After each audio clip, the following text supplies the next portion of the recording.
penuh dengan keberkahan dan rahmat dari Allah Subhanahu wa taala. Dan kita berada pada hari ketiga di bulan yang mulia ini. Mudah-mudahan Allah Subhanahu wa taala masih berkenan untuk terus memberikan kepada kita taufik dan inayahnya agar kita dapat benar-benar melaksanakan ibadah di bulan Ramadan ini dengan imanan wahtisabah, dengan penuh keimanan dan mengharapkan pahala dari Allah Subhanahu wa taala. Bapak Ibu kaum muslimin kaum muslimat rahimani wa rahimakumullah, sebelum Ramadan kita telah membahas tentang bekal yang harus kita miliki agar kita benar-benar bisa memaknai Ramadan ini dengan sempurna, bisa menikmatinya, bisa mendapatkan keberkahan darinya. Maka kita harus memiliki bekal. Maka telah kita sebutkan di antara bekalnya adalah bekal imanah, yaitu bekal keimanan kepada Allah Subhanahu wa taala. Kemudian kita harus mengilmui diri kita terhadap ibadah puasa di bulan Ramadan ini. Maka di pagi hari ini kita akan membahas tentang seputar fikih puasa, yang mana kita berharap kepada Allah Subhanahu wa taala dengan membahasnya kita benar-benar dapat melaksanakan ibadah di bulan Ramadan ini dengan penuh pengagungan kepada Allah Subhanahu wa taala.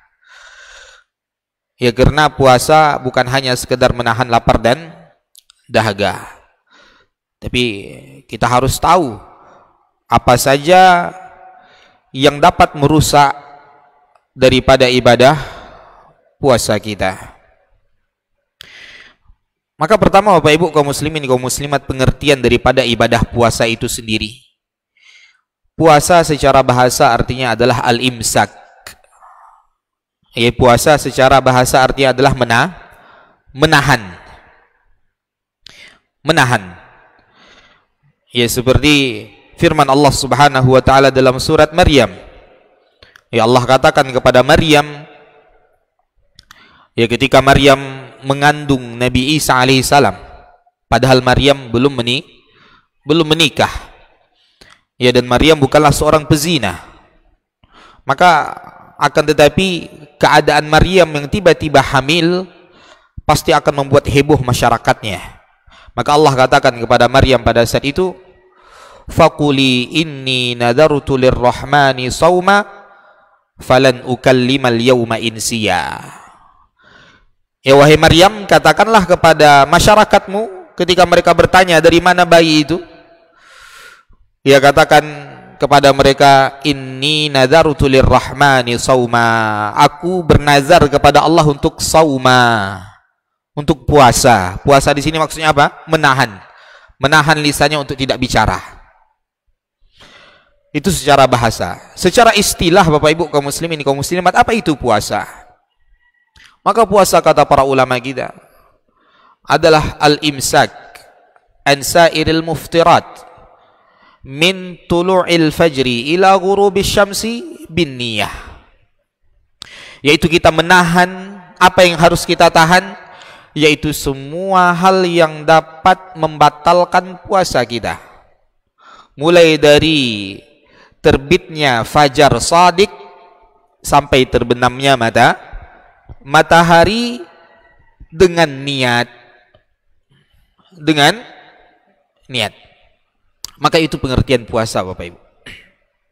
Dari pengertian ini para ulama menyimpulkan ada 3 rukun puasa yang harus kita jaga dan betul-betul harus kita pahami dan harus kita sempurnakan. Itu pertama tadi apa? Niat. Kemudian apa?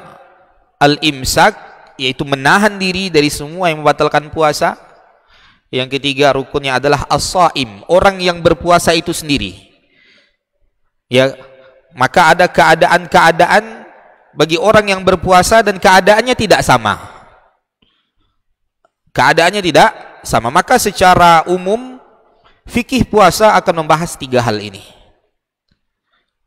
Ya, secara umum fikih puasa akan membahas tiga hal ini, yaitu berkaitan dengan niat, berkaitan dengan hal-hal yang membatalkan puasa, dan berkaitan dengan orang yang berpuasa itu sendiri. Maka pertama Bapak Ibu kaum muslimin kaum muslimat yang dimuliakan oleh Allah Subhanahu wa taala, pertama kita katakan niat. Niat adalah rukun daripada rukun ibadah yang terpenting.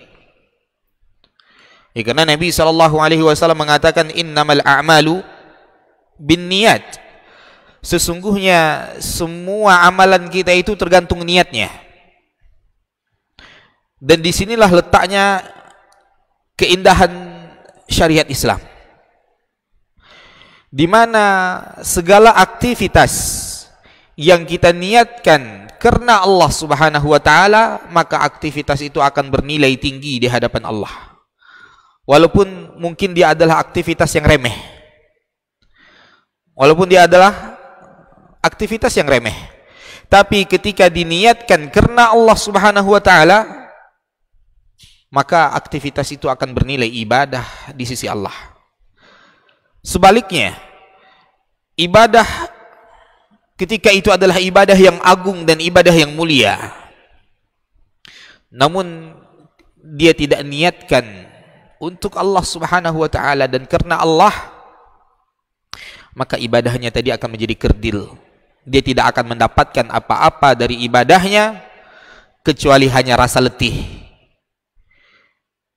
Kecuali hanya rasa letih. Ya, maka Bapak Ibu kaum muslimin kaum muslimat yang dimuliakan oleh Allah Subhanahu wa taala, salah satu rukun yang utama daripada rukun puasa dan rukun ibadah yang lainnya adalah niat. Ya, kita berniat bahwasanya puasa yang sedang kita jalani atau yang akan kita jalani itu kita lakukan untuk Allah Subhanahu wa taala, untuk mengharapkan wajah Allah, mengharapkan pahala dari Allah Subhanahu wa taala. Bukan hanya sekedar kebiasaan tahunan, bukan hanya sekedar supaya tidak malu dengan tetangga dan segala macam, tapi betul-betul harus kita niatkan karena Allah Subhanahu wa taala. Maka niat bagi orang yang berpuasa, Bapak Ibu kaum muslimin kaum muslimat, harus dan wajib dia niatkan di dalam hatinya di malam hari sebelum terbitnya fajar shadiq atau sebelum masuknya waktu sholat subuh.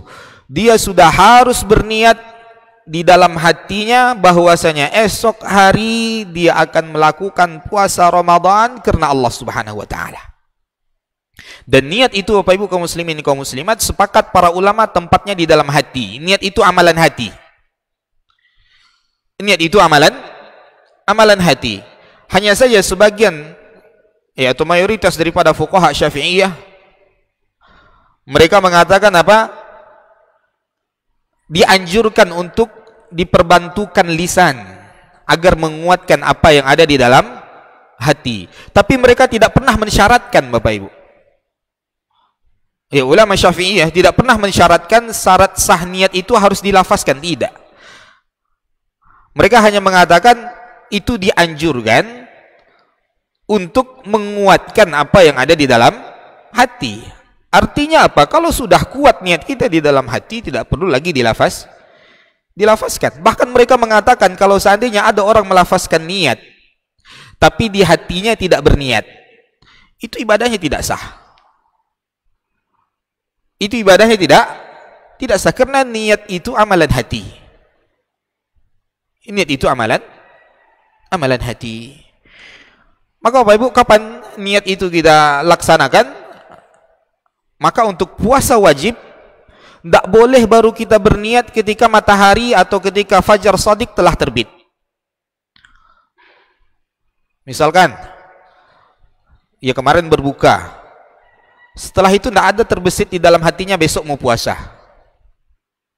Ya, tidak ada dia niatkan di dalam hatinya dengan tekad yang kuat, azam yang kuat untuk berpuasa di esok hari.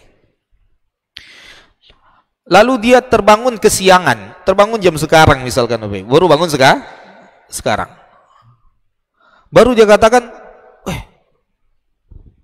astagfirullah, terlambat bangun. Yaudah, belum sahur, yaudahlah saya puasa. Sekarang baru dia berniat, maka puasanya tidak sah. Puasanya tidak sah. Karena niat itu harus dilaksanakan sebelum ibadah tadi. Sebelum masuknya waktu ibadah tadi. Ketika sudah masuk waktu ibadah tadi, maka tidak sah niatnya. Sama seperti orang sholat. Ketika dia sholat, kesiangan seperti ini, biasanya dia sholat sunnah fajar 2 rakaat. Lalu dia sholat di rumah, sholat Allahu Akbar, baca Al-Fatihah. Setelah baca Al-Fatihah dia katakan, belum sholat sunnah fajar lagi. Ini sholat sunnah fajar aja lah, katanya. Ini sholat sunnah, tidak sah sholatnya. Tidak sah sholatnya. Maka Bapak Ibu kaum muslimin, kaum muslimat yang dirahmati oleh Allah Subhanahu wa taala, begitu pun dengan ibadah puasa ini, kapan kita berniat? Di malam hari. Kita berniat di malam hari sebelum masuknya waktu ibadah puasa itu, yaitu mulai daripada fajar shadiq, masuknya waktu salat subuh. Dan terbangunnya kita untuk sahur itu sudah niat kita, sudah membuktikan niat kita untuk berpuasa. Lalu apakah niat ini Bapak Ibu kaum muslimin, kaum muslimat, cukup satu kali di malam pertama di bulan Ramadan, atau harus berulang niat ini setiap kali berulangnya puasa kita di hari-hari bulan Ramadan? Maka yang kuat dalam masalah ini, mayoritas para ulama mengatakan apa? Dia harus berniat di setiap malam di hari-harinya di bulan Ramadan. Kenapa? Karena setiap hari-hari yang dia lakukan puasa padanya di bulan Ramadan itu adalah ibadah yang berbeda. Puasa kita hari pertama dengan puasa kita di hari kedua dan hari ketiga dan seterusnya masing-masing berbeda. Buktinya apa? Kalau batal satu puasa kita, apakah batal seluruh Ramadan? Tidak, yang batal hanya satu hari itu saja. Maka para ulama mengatakan apa? Wajib dia meniatkan bahwasanya dia akan melaksanakan puasa Ramadan itu setiap hari. Setiap hari di malam hari sebelum dia tertidur, dia niatkan dengan tekad yang kuat di dalam hatinya bahwasanya esok hari dia akan melaksanakan puasa Ramadan karena Allah Subhanahu wa taala. Ini seputar niat Bapak Ibu. Jadi kalau tidak ada niatnya sama sekali, maka puasanya tidak sah. Maka orang gila, seperti yang nanti akan kita bahas, orang gila tidak wajib puasa. Kenapa tidak wajib Bapak Ibu? Karena mereka nggak punya niat. Mereka nggak punya niat. Begitupun anak-anak yang belum mumayyiz, anak-anak yang masih 5 tahun, anak-anak masih 4 tahun, 6 tahun. Kalau mereka puasa mereka tidak ada nilai pahalanya. Tidak ada nilai pahalanya. Kenapa? Karena mereka belum mengerti niat. Kapan anak-anak tadi sudah berpahala ketika melakukan ibadah? Ketika dia sudah mumayyiz, ketika sudah usia 7 tahun masuk ke 8 tahun. Maka pada usia itu anak-anak telah mumayyiz, maka Nabi SAW perintahkan kepada kita untuk mengajarkan ibadah kepada mereka. Nabi perintahkan kepada anak-anak yang sudah berusia 7 tahun untuk melaksanakan sholat. Maka kalau sholat sudah diperintahkan, maka ibadah-ibadah selain sholat pun sudah mulai kita harus perintahkan dan ajarkan kepada mereka. Namun perintahnya belumlah lagi tegas, hanya bersifat ajakan, agar mereka mulai terbiasa melakukan ibadah-ibadah sampai menjelang mereka balik. Sehingga ketika mereka balik, mereka tidak merasa berat untuk melaksanakan ibadah-ibadah tersebut. Bapak Ibu kaum muslimin, kaum muslimat yang dirahmati oleh Allah Subhanahu wa taala, yaitu berkaitan dengan niat. Berikutnya berkaitan dengan hal-hal yang membatalkan puasa. Rukun yang kedua yaitu hal-hal yang membatalkan puasa. Ya, maka di antara pembatal puasa yang disepakati oleh para ulama kita, dan ini adalah pembatal puasa yang paling tegas larangannya, yaitu melakukan hubungan suami istri di siang hari bulan Ramadan. Melakukan hubungan suami istri di siang hari bulan Ramadan, maka ini adalah pelanggaran terberat bagi orang-orang yang melakukan puasa. Maka kita katakan, atau para ulama kita mengatakan apa? Orang yang melakukan hubungan suami istri di siang hari bulan Ramadan, pertama dia berdosa. Jangan dianggap itu perkara enteng, Bapak Ibu. Itu perkara dosa besar, yang mana dia telah menghinakan apa yang telah dimuliakan oleh Allah. Allah memuliakan siang hari di bulan Ramadan agar apa? Agar kita tidak melakukan hubungan suami istri. Lalu kita melakukan hubungan suami istri itu di siang hari bulan Ramadan, berarti kita telah menghinakan apa yang telah dimuliakan oleh Allah Subhanahu wa ta'ala. Maka pertama dia telah berdosa. Dia melakukan dosa besar pada saat itu. Maka dia pertama harus bertaubat kepada Allah dengan taubatan nasuha. Taubat yang sungguh-sungguh, taubat menyesali apa yang telah dia lakukan. Kemudian yang kedua, Bapak Ibu kaum muslimin, kaum muslimat yang dimuliakan oleh Allah Subhanahu wa taala, yang kedua, dia harus menggantinya di hari yang lain.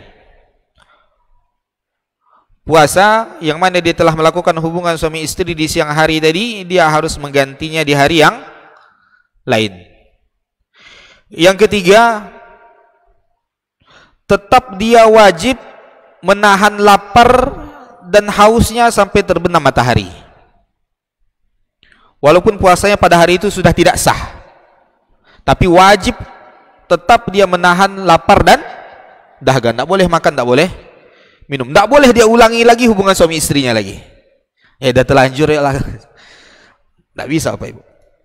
Dia harus menahannya, memuliakannya, karena siang hari bulan Ramadan itu adalah waktu yang sangat diagungkan dan dimuliakan oleh Allah Subhanahu wa taala. Ketika kita telah melakukan pelanggaran tadi, maka tidak boleh kita ulangi lagi pelanggaran tersebut. Ya, misalkan tadi dia melakukan hubungan suami istri jam 7 pagi. Ya, maka hati-hati yang menikah sebelum Ramadan, Bapak Ibu.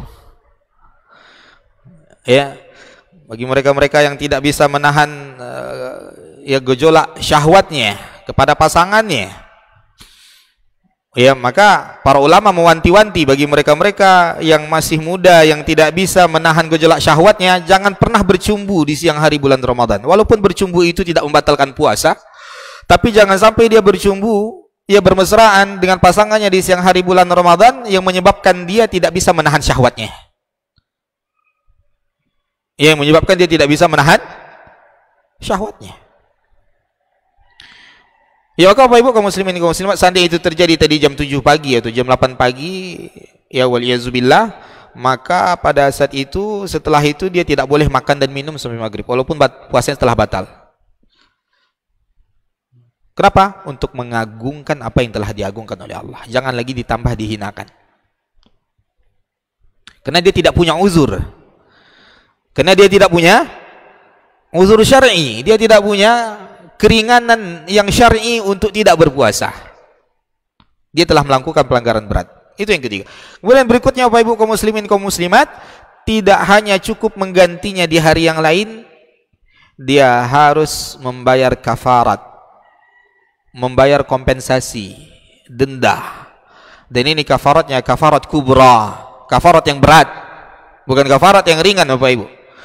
Dalam hadis yang diriwayatkan oleh Imam Bukhari dan Imam Muslim, ia datang seseorang Arab Badui kepada Nabi sallallahu alaihi wasallam bergegas. Ia lalu mengatakan kepada Nabi sallallahu alaihi wasallam, "Ya Rasulullah, halakt." Wahai Rasul sallallahu alaihi wasallam, aku telah celaka. Begini orang-orang beriman itu, Bapak Ibu, ketika mereka melakukan dosa, mereka melihat mereka telah melakukan satu hal yang mencelakakan mereka, membahayakan mereka. Begitu orang-orang beriman di zaman Nabi sallallahu alaihi wasallam. Bukan malah mereka ia tidak mengakui dosa tadi lalu tidak bertaubat kepada Allah Subhanahu wa taala dan menganggapnya itu hal yang biasa. Bukan seperti itu seharusnya orang yang beriman. Orang yang beriman itu ketika melakukan dosa, kata Abdullah bin Mas'ud radhiyallahu taala anhu, seolah-olah dia sedang duduk di bawah gunung yang sangat besar, yushaku ayyaqa alaih. Dia khawatir gunung yang besar tadi menghimpitnya. Begitu orang mukmin memandang dosa. Sebaliknya orang munafik, orang kafir, mereka menganggap dosa mereka itu bagaikan lalat yang sedang hinggap di hidung mereka, lalu mereka dengan entengnya mengusirnya begitu saja. Itu orang-orang munafik. Maka ketika melakukan dosa, jangan dilihat kecilnya dosa kita tadi, tapi lihatlah kepada keagungan Rabb yang kita melakukan dosa kepadanya. Maka orang Arab Badui tadi bergegas mendatangi Nabi SAW. Ketika dia bergegas mendatangi Nabi SAW, dia katakan, wahai Rasulullah, aku telah celaka. Maka kata Nabi SAW, ma ahlakak, apa yang menyebabkanmu celaka? Kenapa engkau begitu ketakutan? Maka apa kata Arab Badui itu, Bapak Ibu? Arab Badui itu Arab yang tinggal di pelosok, Bapak Ibu. Arab Badui itu yang tinggal di tengah-tengah gurun, jauh daripada keramaian.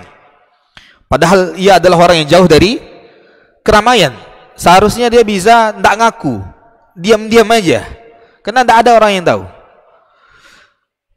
Tapi apa? Tapi dia merasa dia telah melakukan dosa yang sangat besar yang dia khawatir akan mendapatkan murka Allah. Lalu dia katakan kepada Nabi SAW, waqa'tu ala imra'ati wa ana sha'im. Wahai Rasulullah, tadi aku berhubungan dengan istriku sedangkan aku sedang puasa Ramadan. Sedangkan aku sedang melaksanakan puasa. Maka apa kata Nabi SAW? Denda yang pertama kata Nabi SAW, hal tastati'u an ta'tiqa raqabah. Yang pertama, bisakah engkau memerdekakan seorang budak?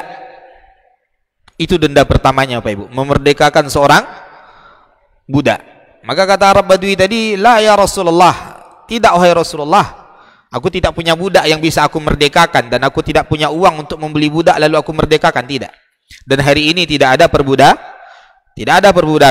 Maka kafarat pertama tidak bisa dilaksanakan. Baru setelah itu dilihat kafarat yang kedua. Denda yang kedua apa? Hal tastati'u an tasuma syahraini mutatabi'ain. Bisakah engkau puasa 2 bulan berturut-turut hanya dikarenakan 1 kali melakukan hubungan suami istri di siang Ramadan? Maka hukumannya apa kata Nabi? Puasa 2 bulan berturut-turut. Ada yang bisa di sini Bapak Ibu? Puasa 2 bulan berturut-turut 2 bulan. Tidak boleh batal. Pertengah-tengahannya itu tidak boleh batal. Kalau batal sekali berarti belum berturut-turut. Ulang lagi. Ya, harus puasa 2 bulan berturut-turut. Maka kata Arab Badui tadi, wahai Rasulullah, tidak mungkin bisa wahai Rasulullah. Ini aja dah batal. Ini aja dah batal. Apalagi kalau melaksanakan 2 bulan berturut-turut. Pilihan ketiganya kata Nabi SAW, hal tastati'u an tut'ima sittina miskina. Bisakah engkau memberikan makan kepada 60 orang fakir miskin? 60 orang fakir miskin, Bapak Ibu. Harus diberikan makan kepada mereka ketika melakukan hubungan suami istri di siang hari bulan Ramadan. Maka kata Arab Badui tadi, la ya Rasulullah, tidak bisa wahai Rasulullah, saya orang miskin, saya sendiri orang miskin, bagaimana bisa saya memberikan 60 orang fakir miskin? Saya sendiri fakir miskin. Terdiamlah Nabi SAW. Ya, lalu setelah itu Nabi SAW dihadiahi ya oleh salah seorang sahabatnya sekeranjang kurma. Lalu Nabi katakan kepada Arab Badui tadi, bawa kurma ini, berikan makan untuk 60 orang fakir miskin. Maka kata Arab Badui tadi, ya Rasulullah, wahai Rasulullah SAW, demi Allah, tidak ada di antara 2 lembah ini orang yang lebih miskin dari aku. Kepada siapa aku berikan? Tidak ada di antara 2 lembah ini. Kalau kita sekarang mungkin di antara kelurahan ini, tidak ada orang yang lebih miskin daripada keluargaku. Maka tertawa Nabi SAW melihat kelakuan Arab Badui ini. Kata Nabi, pulang bawa ini kasih makan pada keluargamu.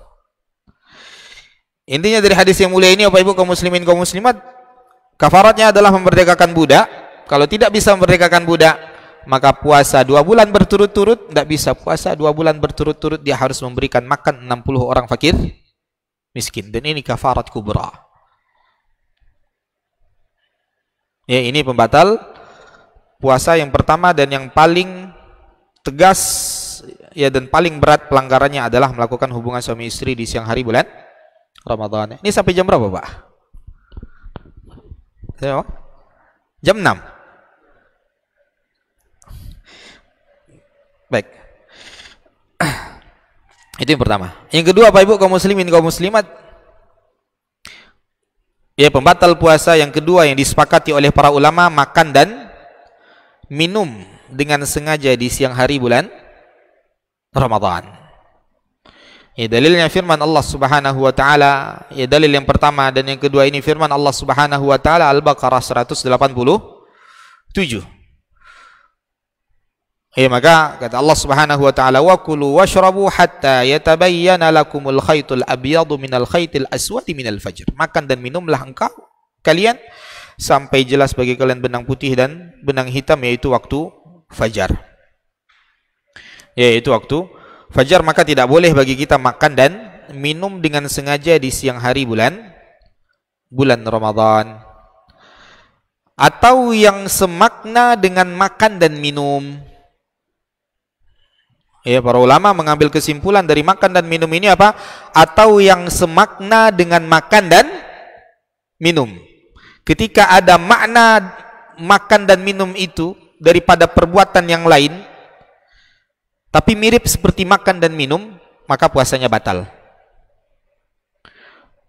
Maka di sini para ulama melihat makan dan minum itu aktivitas seperti apa, Bapak Ibu? Makan dan minum berarti ada benda yang masuk. Benda yang terlihat yang masuk.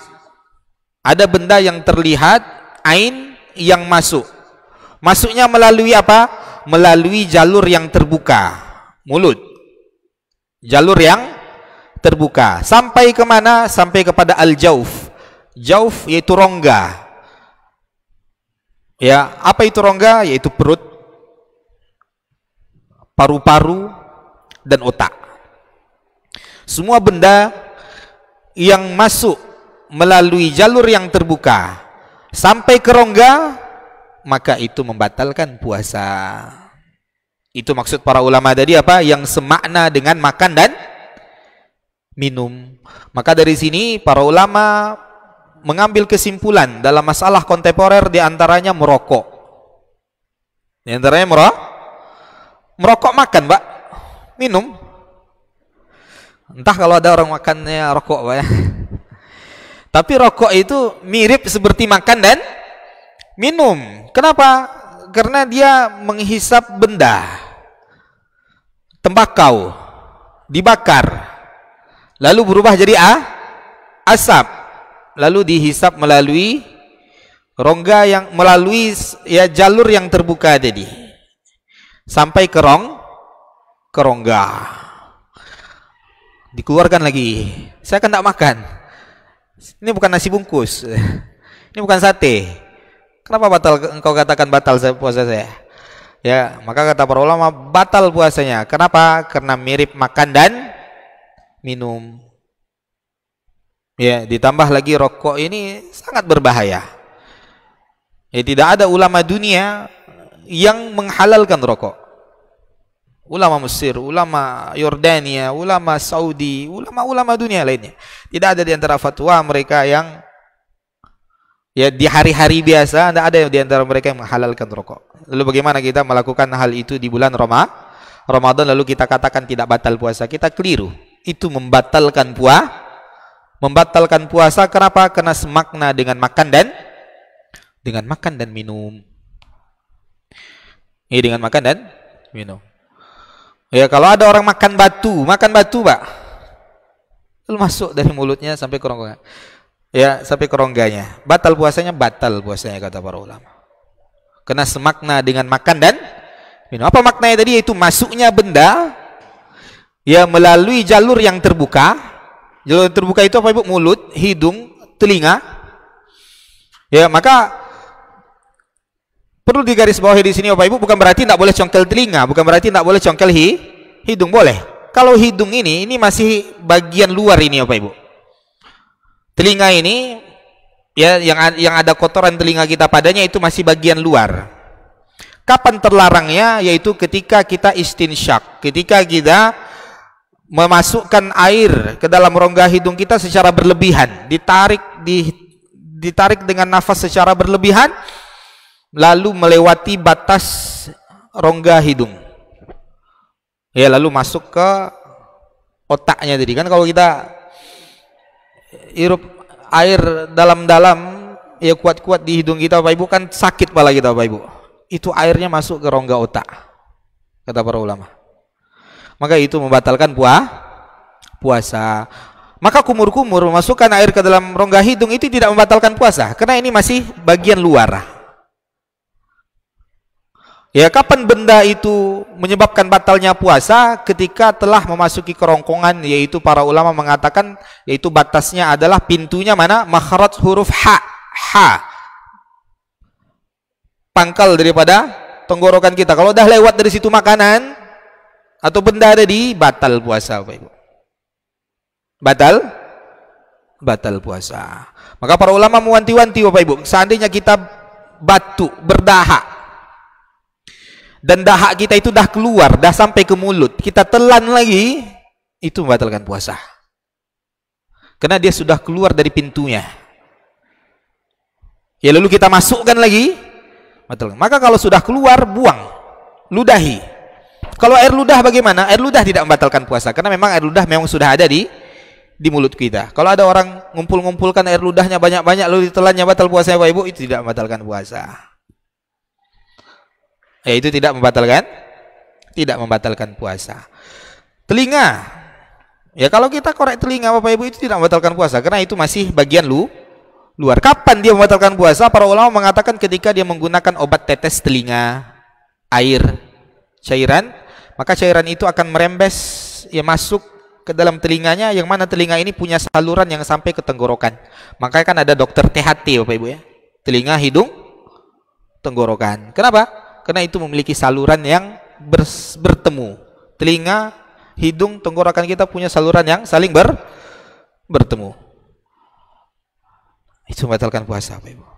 Para ulama mewanti-wanti jangan menggunakan obat tetes telinga di siang hari bulan Ramadan. Kapan gunakan? Malam hari. Gunakan malam hari. Allah alam Bapak Ibu, masalah ini kena jam 6 kata ibu. Masalah yang semakna dengan makan dan minum ini banyak masalah kontemporer padanya. Banyak masalah baru yang ada padanya. Nah, seperti infus Bapak Ibu. Infus, maka itu membatalkan puasa. Walaupun dia tidak masuk melalui jalur yang terbuka, tapi ada makna makan dan minum di situ. Mana maknanya Bapak Ibu? Dia menjadi kuat. Maka infus membatalkan puasa. Bagaimana dengan suntik? Maka para ulama kontemporer mengatakan suntik tidak membatalkan puasa selama suntik tadi tidak berfungsi untuk menguatkan dia, hanya sebagai obat. Itu tidak membatalkan puasa. Ya, itu tidak membatalkan. Seperti vaksin. Nah, yang mau vaksin, ya, maka itu di siang hari bulan Ramadan tidak membatalkan puasa. Allah alam Bapak Ibu kaum muslimin kaum muslimat. Dah habis berarti ini Pak ya? Udah Pak ya? Udah jam 6.05. Ya, maka tadi niatnya mau habiskan semua Pak, mau singkat ya. Ternyata waktunya memang lebih singkat. Karena waktu kita yang terbatas. Kenapa? Lanjut. Ya, maka intinya tadi Bapak Ibu, yang kedua, yang semakna dengan makan dan minum, yang pertama kaidahnya yaitu benda apapun, selama dia benda, ketika masuk melalui jalur yang terbuka lalu sampai ke perongga, maka itu membatalkan puasa. Kaidah keduanya, benda yang masuk tapi tidak dari jalur yang terbuka. Ya, tidak dari jalur yang terbuka. Ya, seperti dari kulit tadi ya Pak Ibu. Dari kulit. Ini kan kulit bukan jalur yang terbuka, kan tertutup ini Pak. Lalu masuk benda ke situ. Maka di situ dilihat apakah ada makna makan dan minum padanya. Kalau tidak ada makna makan dan minum padanya, maka tidak membatalkan puasa.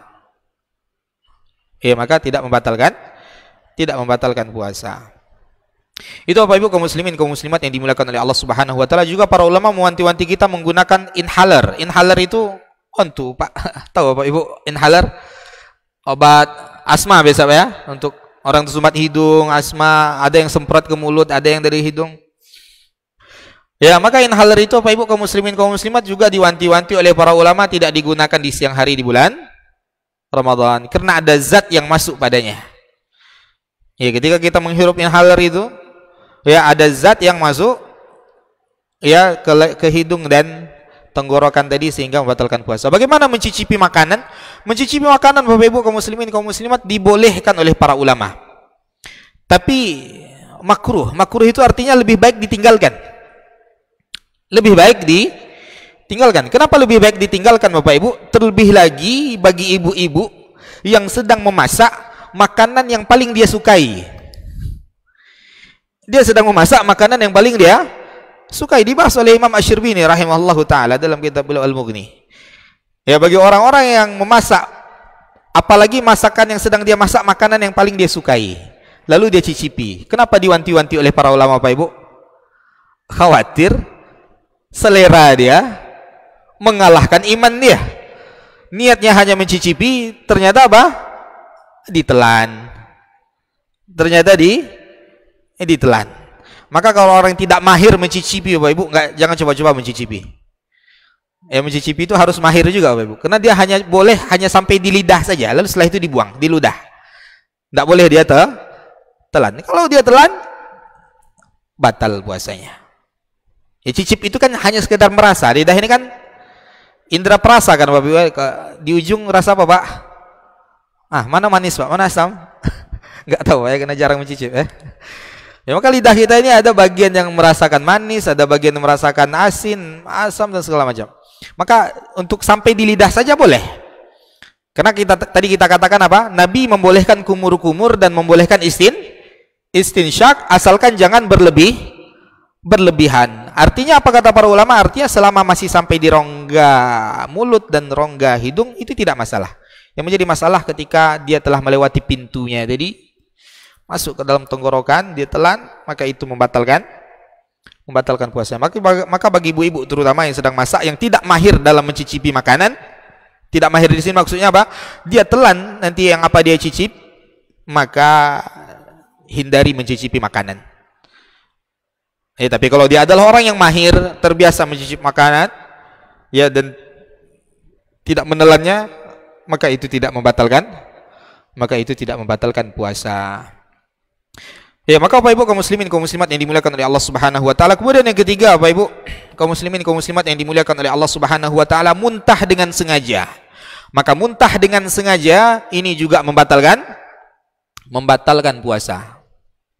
Ya, kata Nabi sallallahu alaihi wasallam, "Man dzara'ahu al-qai' fala qada'a alaih." Ya, kata Nabi sallallahu alaihi wasallam, barang siapa yang dia tidak bisa menahan muntahnya, ya, lalu dia muntah, maka tidak ada ganti puasa untuknya. Artinya apa? Puasanya sah, tetap dia lanjutkan puasanya. Ya, tapi kata Nabi SAW berikutnya, wa man istaqa'a, tapi bagi orang yang sengaja muntah, sengaja dia muntah Pak, ya udah mau muntah rasanya mual, sengaja dia muntahkan, tidak dia tahan-tahan, tapi dia muntahkan sengaja, ya, maka kata Nabi SAW, falyaqdi, hendaklah dia mengganti puasanya di hari yang lain. Sengaja muntah, ya, nampak kotoran atau bau yang tidak dia suka, sengaja dia muntah-muntah, muntah keluar isi perutnya, ya, sengaja, itu membatalkan puasa. Itu membatalkan puasa. Maka yang semakna dengan hal itu tadi apa dibahas oleh para ulama? Dahak tadi. Yang semakna dengan itu apa? Dahak tadi. Ketika sudah keluar di mulut, jangan ditelan lagi. Jangan ditelan tapi diludahi. Karena dia sudah keluar dari tempatnya, ke bagian luar, Ya, lalu kalau dimasukkan kembali maka itu akan membatalkan puasa. Kemudian Bapak Ibu kaum muslimin, kaum muslimat yang dimuliakan oleh Allah Subhanahu wa taala, terakhir dan ini dipersisihkan oleh para ulama, yaitu berbekam. Yaitu berbekam, mengeluarkan darah bukan dari jalur yang terbuka tadi, dari kulit. Berbekam. Maka mayoritas para ulama mengatakan bekam tidak membatalkan puasa. Tapi Imam Ahmad rahimahullah taala mengatakan bekam membatalkan puasa karena beliau meriwayatkan hadis apa? Ya, Nabi SAW mengatakan tentang orang yang berbekam, aftaral hajim wal mahjum. Orang yang membekam dan orang yang dibekam batal puasanya, kata Nabi dalam riwayat Ahmad. Kenapa orang yang membekam juga batal? Dahulu kalau orang yang membekam, mereka menggunakan alat dengan dihirup, Bapak Ibu, dihisap. Tidak seperti alat bekam kita sekarang. Dia itu seperti tanduk lalu dihisap dengan mulutnya, maka orang yang membekam itu batal puasanya, kata Nabi, karena dikhawatirkan ada darah tadi yang masuk ke dalam mulutnya. Tapi mayoritas para ulama setelah mengkaji hadis ini, mereka mengatakan hadis ini dhaif, hadis yang lemah, sehingga apa? Kalau hadisnya lemah berarti tidak bisa digunakan sebagai hujjah, sebagai dalil bahwasanya berbekam itu membatalkan puasa. Berarti boleh berbekam di siang hari di bulan Ramadan menurut mayoritas para ulama. Maka yang semakna dengan bekam ini apa, Bapak Ibu? Yang semakna dengan bekam hari ini? Donor darah. Ya, donor darah. Maka donor darah boleh. Maka kalau para ulama yang memandang hadis bekam tadi dhaif, lemah, berarti boleh berbekam dan boleh donor darah. Tapi ya, donor darah ini Bapak Ibu walaupun dibolehkan oleh mayoritas para ulama tadi, hendaklah kita melihat kondisi fisik kita. Ya, kondisi fisik kita. Kalau kita adalah orang yang lemah fisiknya, ditambah lagi puasa, lalu kita berdonor akan membuat kita semakin lemah, maka sebaiknya donor darah di malam hari. Tapi kalau kita adalah orang yang kuat, orang yang sehat, darahnya banyak, mau donor siang hari karena ada orang yang butuh, silahkan. Itu tidak membatalkan puasanya. Ya, wallahualam Bapak Ibu, ini mungkin hal-hal yang berkaitan dengan pembatal puasa. Jadi tidak boleh kita mengatakan batal puasanya seseorang itu kecuali harus dengan dalil. Apa argumen kita mengatakan batalnya puasa orang tadi? Maka secara umum Bapak Ibu yang disepakati oleh para ulama yang membatalkan puasa tadi apa? Melakukan hubungan suami istri di siang hari bulan Ramadan, makan dan minum. Ya, kemudian apa? Muntah dengan sengaja. Ya, kemudian apa? Berbekam menurut sebagian para ulama. Kemudian yang terakhir Bapak Ibu kaum muslimin kaum muslimat, yaitu wanita yang haid. Ini juga harus kita peringatkan. Ya, wanita yang haid, walaupun dia keluar haidnya 5 menit sebelum azan maghrib. Ini 5 menit lagi mau azan maghrib, Pak. Haid, sah puasanya hari itu?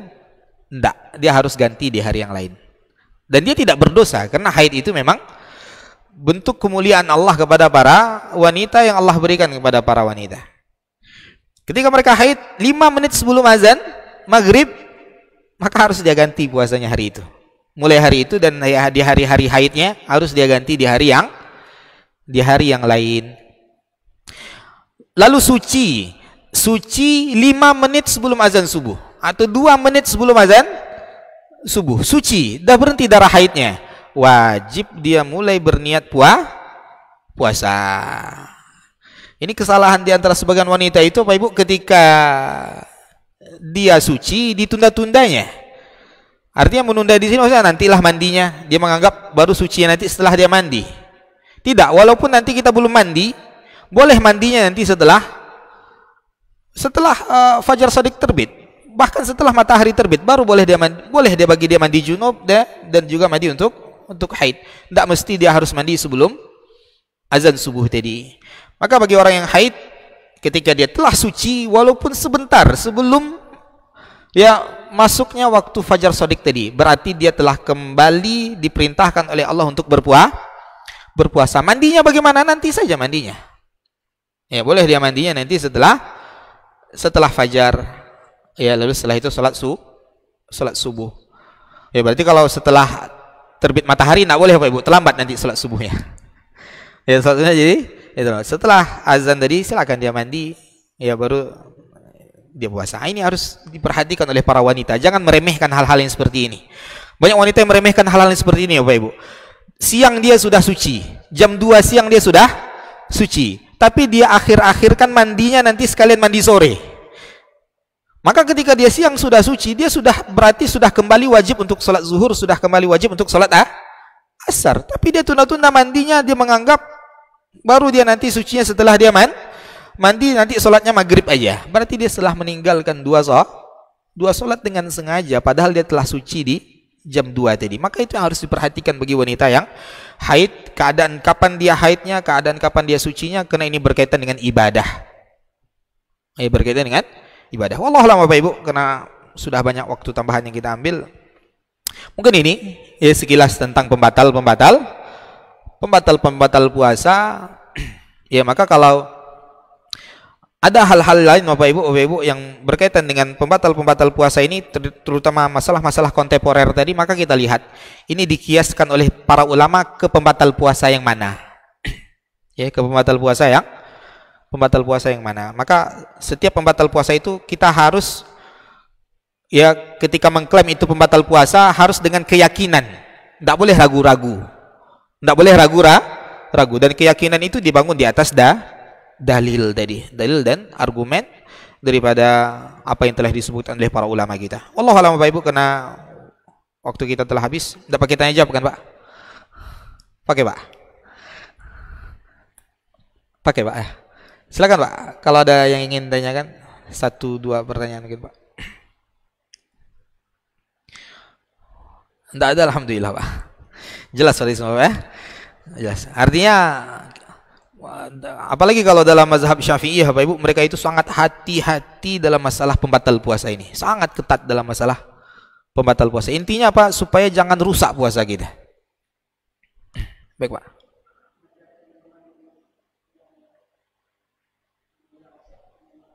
Kenapa Pak? Menonton. Iya. Nah, ada orang puasa, dia tidak melakukan pelanggaran-pelanggaran tadi, pembatal puasa tadi, tapi dia nonton sinetron, nonton film India, ya, nonton film-film yang mengumbar aurat, film-film yang mengumbar syahwat. Sedangkan dia puasa, dia tidak makan, dia tidak minum, tapi dia nonton hal yang seperti itu. Batalkah puasanya? Maka secara hukum fikih puasanya tidak batal. Akan tetapi tidak semua puasa yang sah itu diterima Bapak Ibu. Tidak semua puasa yang sah otomatis diterima, tidak. Yang kita bahas tadi kan yang menyebabkan sahnya puasa dia. Berarti kalau dia tidak melakukan pelanggaran-pelanggaran tadi, puasanya sah, tidak batal, tidak wajib dia mengganti di hari yang lain. Lalu bagaimana dengan orang berdusta? Dia puasa tapi berdusta, dia puasa melihat hal yang haram, dia puasa mendengar yang haram, dia puasa tangannya masih zalim kepada orang, tanda tangan palsu segala macam, dia puasa kakinya melangkah ke tempat yang haram segala macam. Maka secara fikih puasanya tidak batal, dalam artian puasanya tidak perlu diganti di hari yang lain. Tapi apa yang diharapkan dari puasanya yang seperti itu? Ya, puasa yang seperti itu kita khawatir adalah puasa yang hanya sekedar menahan lapar dan dahaga. Seperti kata Nabi SAW, rubba qaim hazzuhu min qiyamihi as-sahar. Betapa banyak orang sholat malam, tapi yang dia dapatkan dari sholat malamnya hanya begadang. Hanya begadang yang dia dapat. Dan betapa banyak orang yang puasa, yang dia dapatkan dari puasanya hanya menahan lapar dan dahaga saja. Maka yang perlu kita catat Bapak Ibu, tidak semua puasa yang sah pasti diterima. Oleh sebab itu kenapa para ulama kita dahulu setelah mereka berusaha bagaimana puasa mereka sah, bagaimana puasa mereka itu ya mendapatkan ampunan dari Allah Subhanahu wa taala, mereka berusaha melakukan ibadah sebanyak-banyaknya, menghindari semua maksiat, tapi mereka masih khawatir ibadah mereka tadi tidak diterima oleh Allah. Mereka masih berdoa kepada Allah setelah Ramadan, 6 bulan setelah itu mereka berdoa agar Allah menerima ibadah mereka. Begitu orang-orang saleh ya di zaman dahulu. Maka hendaklah kita pun ya jangan pernah seperti yang kita bahas pada pertemuan kita yang lalu, puasa bukan hanya sekedar menahan lapar dan dahaga. Wallahu a'lam. Bapak Ibu kaum muslimin kaum muslimat, kita cukupkan sampai di sini. Kita akhiri dengan doa kafaratul majlis. Subhanakallahumma wa bihamdika asyhadu an la ilaha illa anta astaghfiruka wa atubu ilaik. Wa sallallahu ala nabiyyina Muhammad wa ala alihi wa ashabihi wasallam. Assalamualaikum warahmatullahi wabarakatuh. Aku bercita-cita wahai Umar, jika aku memiliki emas sepenuh rumah ini, fa unfiqhu fi sabilillah, aku akan infakkan semuanya di jalan Allah. Di para sahabat itu kaum muslimin, yang terbayang bagi mereka itu adalah infak, yang terbayang bagi mereka adalah sebuah kebahagiaan, keselamatan di akhirat yang kekal dan abadi di sisi Allah tabaraka wa taala. Ini majlis cita-citanya para sahabat.